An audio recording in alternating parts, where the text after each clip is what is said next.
They told you to be nice, be polite, be easy, be agreeable. But let me ask you something real. When was the last time being nice got you respected instead of used? Because there's a difference between kindness and compliance. And if you don't learn that difference, the world will teach you the hard way by taking advantage of you. Being nice sounds harmless on the surface.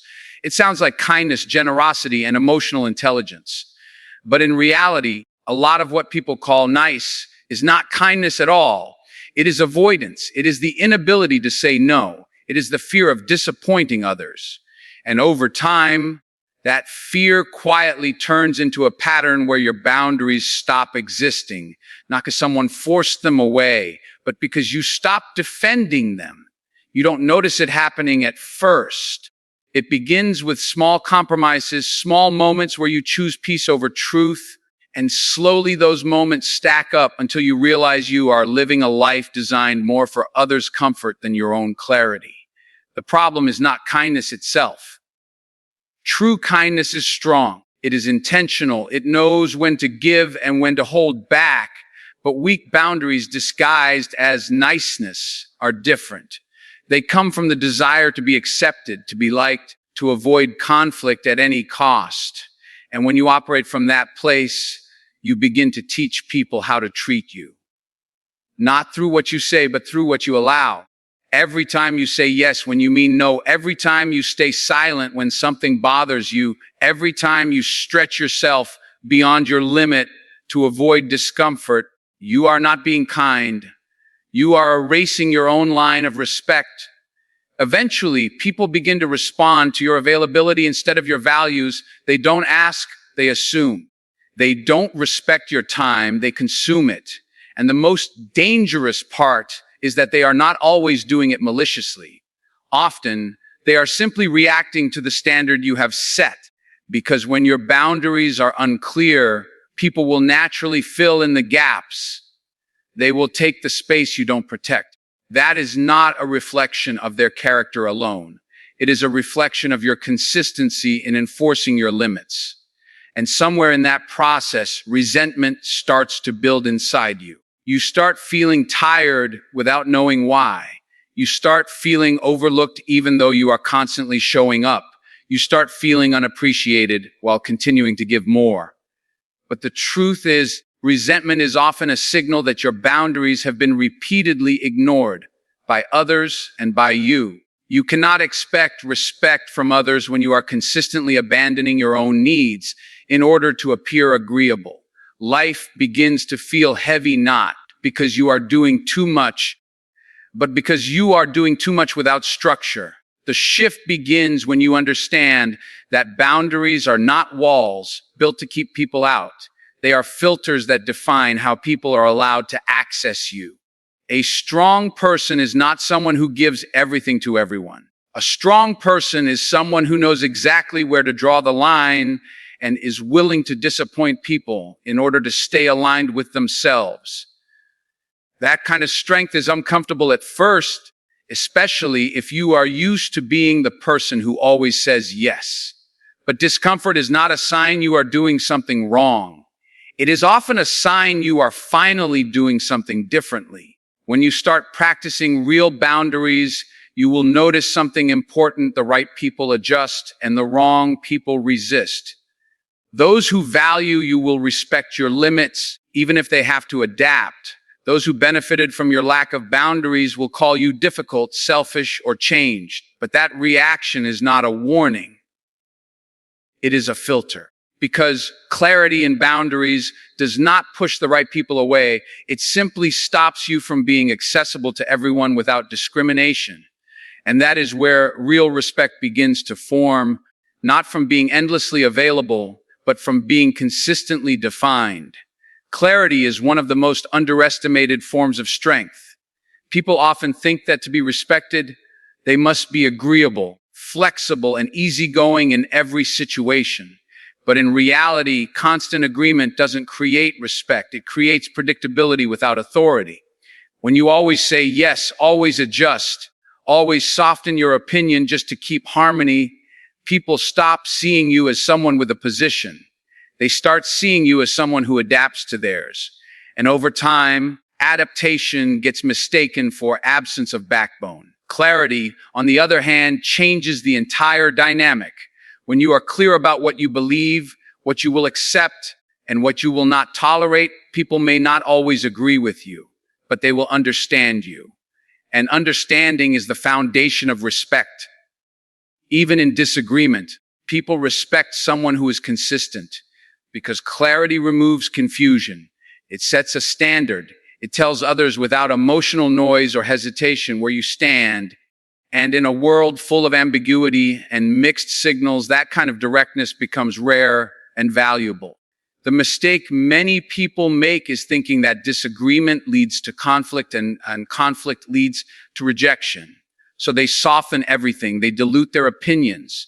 They avoid stating things plainly. But what they don't realize is that unclear communication creates more conflict than honest communication ever will. When you are unclear, people fill in the blanks with their assumptions. They misinterpret your intentions. They test your limits. And they often cross lines you never verbally set. Not because they are disrespectful by nature, but because you never defined what respect looks like with you.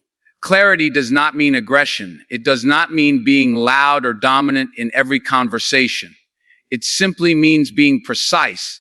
It means saying what you mean and meaning what you say.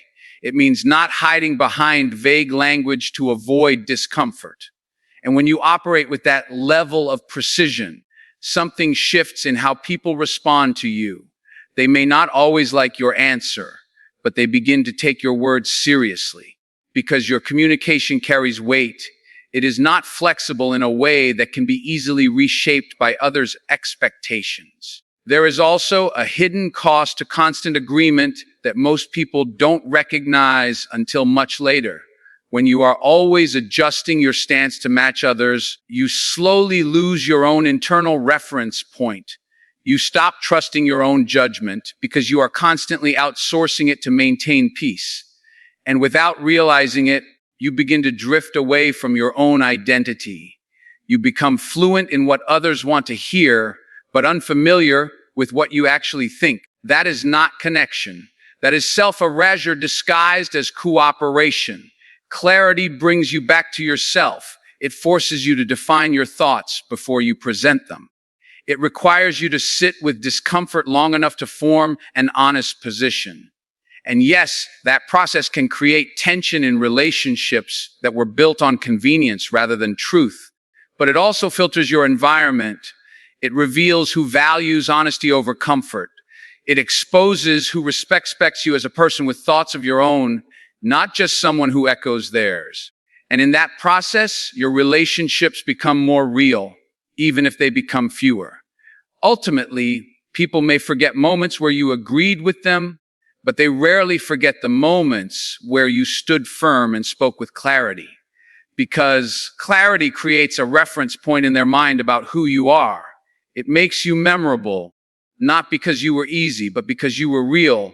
And in the long run, being understood clearly is far more powerful than being liked temporarily. One of the quiet habits that weakens a person over time is unnecessary apologizing, not for mistakes, but for existence. It shows up in small ways, at first apologizing for speaking, apologizing for having an opinion, apologizing for needing time, apologizing for simply being present in a room. It sounds polite on the surface, but underneath it sends a very different message. I am not sure I belong here. And once that message becomes a pattern, people begin to respond to you accordingly. Taking up space is not arrogance. It is reality. Every human being occupies space physically, mentally, and emotionally. Yet many people are conditioned to shrink themselves to make others comfortable. They lower their voice in conversations where they should speak clearly. They hesitate before sharing ideas as if their thoughts need permission to exist. Over time, this habit doesn't just affect how others see them. It affects how they see themselves. Because the more you apologize for existing, the more your own presence feels like something that needs justification. Respect begins when you stop treating your presence as an interruption. When you enter a room, when you speak in a group, when you express an opinion, you are not asking for permission to exist. You are participating in life, and participation requires confidence in your own right to be heard. People do not subconsciously respect those who constantly shrink themselves. They may feel comfortable around them, but comfort is not the same as respect. Comfort often comes from predictability and lack of resistance, not from admiration or value. There is a deeper psychological pattern behind this behavior. Many people who over-apologize are not trying to be polite. They are trying to avoid rejection. They believe that if they minimize themselves enough, they will not be seen as a burden. But the irony is that constant self-minimization does not prevent rejection, it invites invisibility. When you consistently position yourself as less important in your own interactions, others begin to unconsciously mirror that perception. Not because they are intentionally disrespectful, but because human behavior often reflects the signals we give. Stopping unnecessary apologies is not about becoming careless or dismissive of others. It is about accuracy. You apologize when you have done something wrong, not when you are simply existing in your rightful place. You don't need to apologize for having ideas, for asking questions, for expressing disagreement, or for needing space to think. These are not flaws, they are expressions of being human. And when you remove unnecessary apologies from your communication, something subtle but powerful changes. Your words begin to sound more grounded, more intentional, more confident.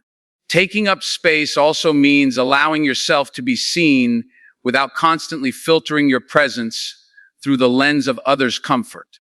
It means not shrinking your achievements to avoid making others feel uncomfortable. It means not softening your truth just to maintain harmony. It means understanding that your voice is not an intrusion. It is part of the collective conversation. And when you speak from that understanding, people begin to listen differently. Not because you are louder, but because you are no longer apologizing for being there. Over time, this shift builds internal stability. You stop second guessing your right to speak. You stop over-explaining simple things. You stop diminishing your presence before others even have a chance to respond. And in its place, you develop a quiet confidence, not forced, not performative, but steady. The kind of confidence that does not demand attention, but naturally holds it. Because when a person stops apologizing for taking up space, they begin to occupy it with intention instead of hesitation. Being liked feels good in the moment.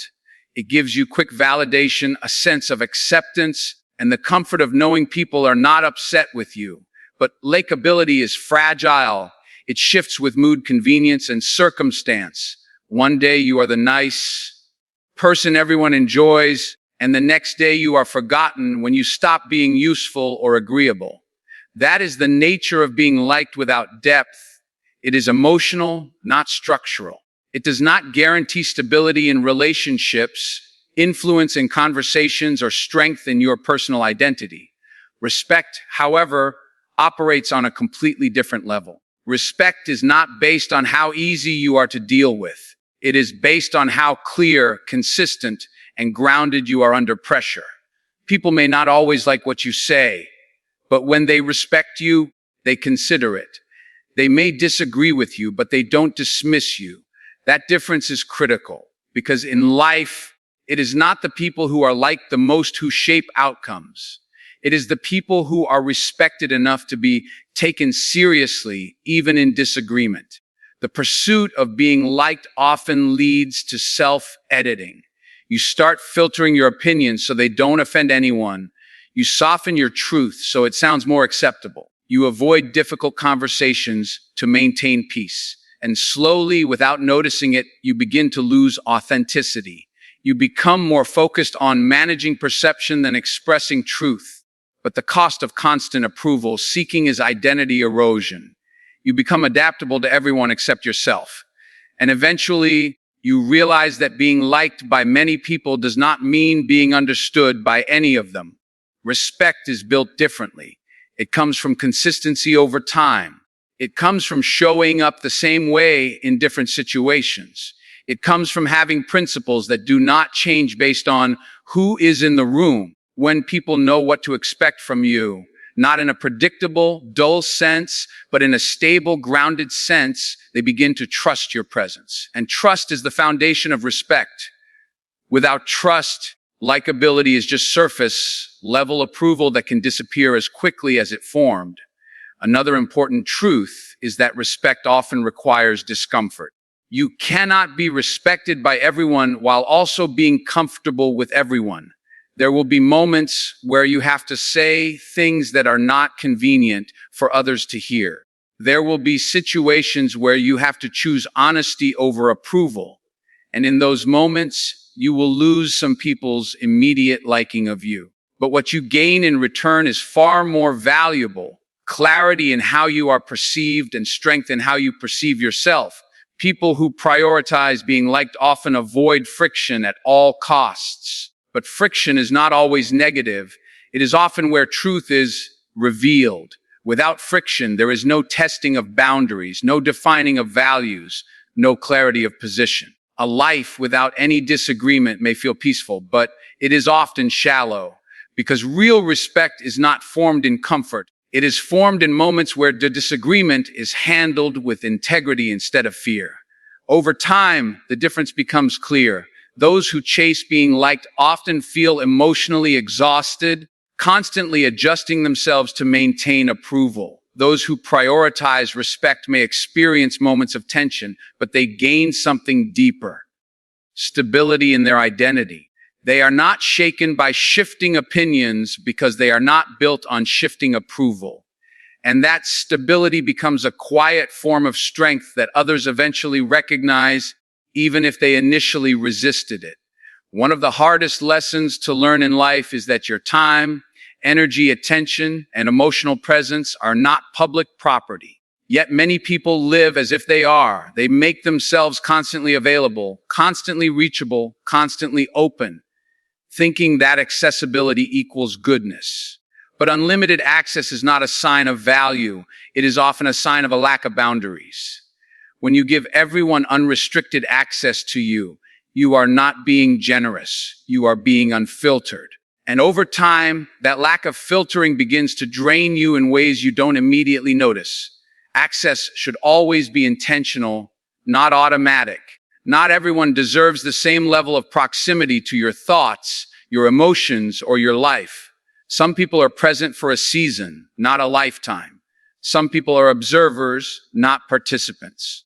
And some people only value you when you are convenient for them. But when you fail to distinguish between these roles and give everyone equal emotional access, you end up over-invested in relationships that were never designed to hold that level of depth. That imbalance creates emotional exhaustion disguised as loyalty. There is a subtle pressure in society to always be available, to reply instantly, to respond emotionally, to always show up regardless of your own state. But availability without limits slowly turns into obligation. People begin to expect your presence instead of appreciating it. They stop seeing your time as something valuable and start seeing it as something they are entitled to. And the more you reinforce that pattern, the harder it becomes to reclaim your own space without guilt. Protecting your access does not mean becoming distant or cold. It means becoming selective. It means understanding that your energy is not infinite and not everyone contributes positively to it. Some interactions build you and some interactions quietly drain you. If you do not consciously decide who gets consistent access to you, life will decide for you, and usually in favor of those who take more than they give.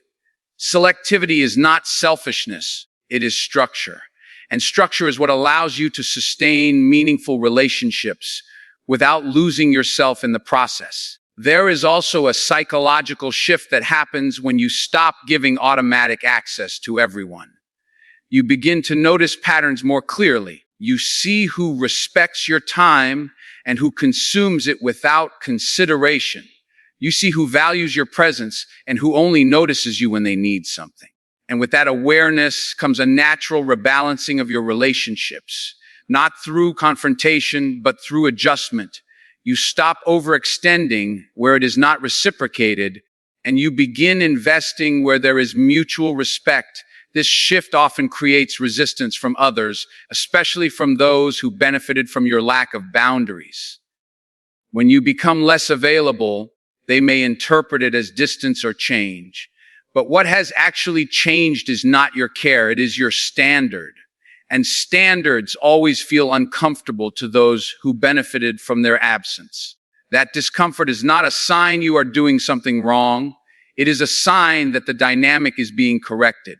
Over time, controlling access to yourself becomes one of the strongest forms of self-respect. You are no longer reacting to every request, every expectation, every demand for your attention. Instead, you are choosing where your presence goes. And that choice creates balance. Because when people know they do not automatically have access to you, they begin to value the moments they do. And in that space of intentional connection rather than constant availability, relationships become more meaningful, more grounded, and far less draining. Most people misunderstand strength. They think strength is silence, staying calm, or avoiding conflict at all costs. But silence is not always strength. Sometimes it is avoidance. And avoidance, over time, becomes a habit of self-suppression. Real strength is not measured by how much you can endure quietly, but by how honestly you can speak when something matters. It is the ability to express truth without letting fear of reaction dilute your message. There is a cost to always choosing comfort over honesty. When you consistently say what is easy instead of what is necessary, you begin to build relationships on incomplete truths.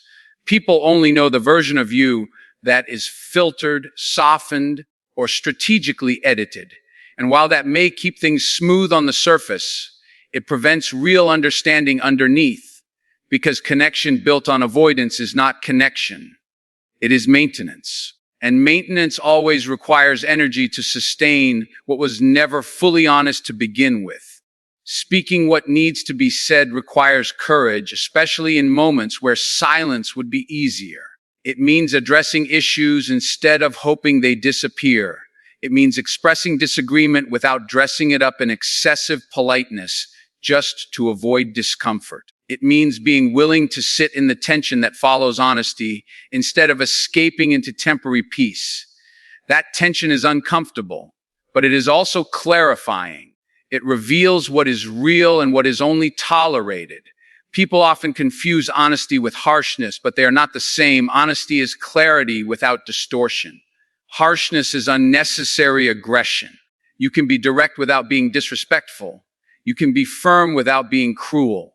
But many people avoid honesty altogether because they fear being misunderstood. So they choose silence instead. And in doing so, they protect short-term comfort while sacrificing long-term respect, because unspoken truth does not disappear, it accumulates. And what accumulates eventually surfaces, often in more complicated ways than if it had been addressed early. One of the most powerful aspects of speaking truth is that it sets emotional boundaries in real time. When you clearly communicate what is acceptable and what is not, you remove ambiguity from your relationships. People no longer have to guess where you stand. They may not always agree with you, but they understand you. And understanding is what prevents repeated overstepping. Without that clarity, you are left constantly managing situations that could have been prevented with a single honest conversation. There is also a personal transformation that happens when you commit to speaking what is necessary. You begin to trust your own voice more.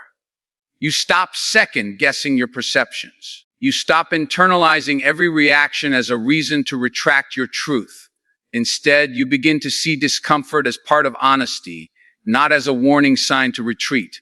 That shift builds internal stability, because when you are not constantly censoring yourself, you are no longer split between what you think and what you say. You become aligned. In the long run, people do not respect those who always keep the peace. They respect those who can handle truth responsibly, not recklessly, not aggressively, but firmly and consistently. because strength is not about avoiding difficult conversations. It is about being willing to have them when they matter most.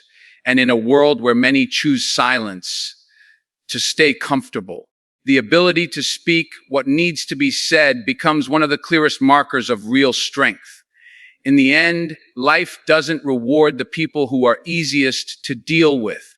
It rewards the people who are clear about who they are, what they stand for, and what they will no longer tolerate.